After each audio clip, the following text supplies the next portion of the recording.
ఇప్పుడు ఏదైతే ఈ యొక్క క్రిస్టియన్స్ మీద కానీ దేవుడి బిడ్డల మీద కానీ జరుగుతున్న అనేకమైన అన్యాయములు, మర్డర్లు, ఆ యొక్క చర్చిలు తగలబెట్టడాలు, ఇవన్నీ ఏదైతే ఉందో దాని గురించి ఇప్పుడు జరుగుతున్న ప్రతి ఒక్క దాని గురించి దేవుడు ముందుగానే బైబిల్లో వ్రాయించి ఉన్నాడు.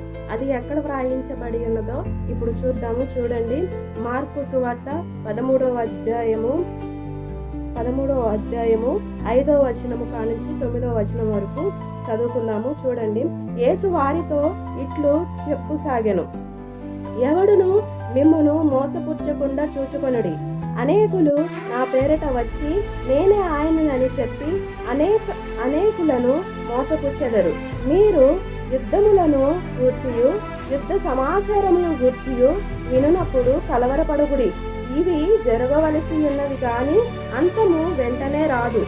జనుల మీదికి జనమును, రాజ్యము మీదికి రాజ్యమును లేచును. అక్కడక్కడ భూకంపములు కలుగును, కరువులు వచ్చును. ఇవే వేదనకు ప్రారంభము. మిమ్మును గూర్చి మీరే జాగ్రత్త పడుడి.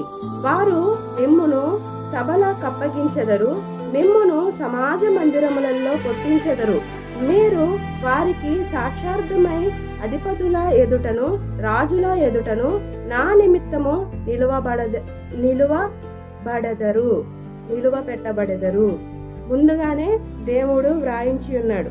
ఏదైతే జరగబోతుందో ప్రతి ఒక్కటి దేవుడు వాక్యములో రాయించి ఉన్నాడు. వచ్చే భూకంపములు కానీ, ఈ రాజ్యముల మీద రాజ్యములు లేచుట కానీ, యుద్ధాల గురించి కానీ, వీటి గురించి మీరు భయపడకండి. అంతము అప్పుడే రాదు, వెంటనే రాదు. జనముల మీద జనములను, రాజ్యముల మీదకి రాజ్యములను లేచును.